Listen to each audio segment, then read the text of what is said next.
Okay, so looking at the YouTube video that we've clicked on, and we've clicked the pause button, we've then clicked the embed button here, and that has brought up this line of code below. Now what we really want to do is just select this code and then you just copy it. Now a couple of important things to make sure below. One is that the box ticks saying use old embed code, because YouTube have various different types. And also we don't really want the related videos coming in either, we just want to watch that video clip on the page. So when we click on it, we then want to copy it. So you can right click and go copy. And then we can shut YouTube down. That will take us back to this virtual brochure we're working on. Now if we then click the add video, you'll see that the option is to upload a new video, and you've got three options really. First is you can upload your own video if you've got it as an FLV, a flash video file. Second is we'll convert it for you for free. Our system is quite clever and it will do that. The third is you just copy this YouTube embed code in. The thing about YouTube is you can have unlimited video content here within your brochures for free, whereas otherwise if it's an FLV within your account, you have an allowance. So our advice is to always use YouTube where you can. If you just paste there and click upload, you'll find that the system will very quickly drop that video into an account relevant to that virtual document. What we can then do is click on the edit document, which takes us back. And when we're back there, and let's say it's on this home page we want to add it, when we click add video, you'll now see there is a video clip available. And so we're just going to literally drag that over and drop it on the page. Now obviously it's too big to start with, so same with images and the same with any aspect, we can resize it. So we've now resized that video. One factor that you can take into account is they don't need to be that big. We have a feature within the video which allows you to enlarge the size when it's playing. So my advice is that it doesn't have to take over the page. It can just be there to really make the pages more dynamic. If we just click save for a minute, and then we go back maybe to the other two pages, and if we now go to add an image, what you can see is that it's now loading photos. Now that means that it has uploaded those pages from that PDF and converted it to images for you.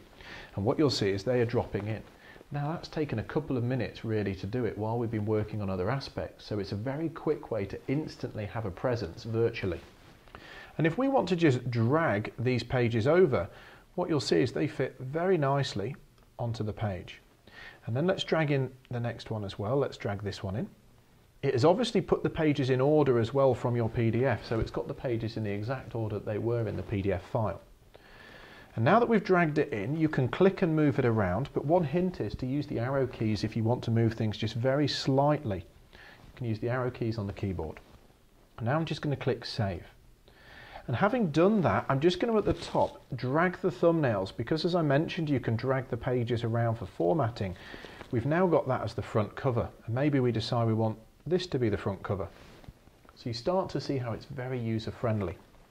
You've got the inside page, we've got this one with the video, and let's just click save, and let's just go down to another aspect really of the software, which is the add clip art and animated flash. Within here you'll find a lot of this is domestic files. It's to jazz up things really for the home user. However, what we want to show you is on the animated flash, you've got a variety of things here, such as maybe it's a hotel and they want people to book a place. Maybe there's a special offer, special deal. They want to put something on the page. And these animated flash files are just there really to allow you to calls to action and annotate that maybe there's a gold package here for the hotel. And we're just going to shrink the size of it slightly. And it just allows you to make these documents far more exciting than they originally start off. I'm just going to click save, and I'm just going to go on to preview. By going on to preview, this will show you how someone else would see the file as well when it plays. It takes a couple of seconds just to buffer the file because it pulls all the content in live.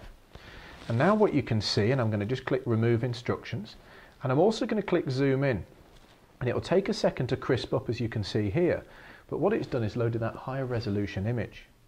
You have the option to click and drag the corners, you have the option to use the arrow keys, or you can click the arrows on the bottom as well.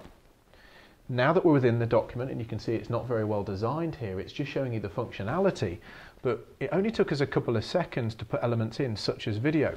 And if I now turn the video on, and I want to maximize the size of the video, it plays within its own lightbox window. And when we click the video off, it goes back to playing straight on the page. So it's a really nice touch there to jazz up documents and really share them out there with clients, customers, other people that you want to communicate with.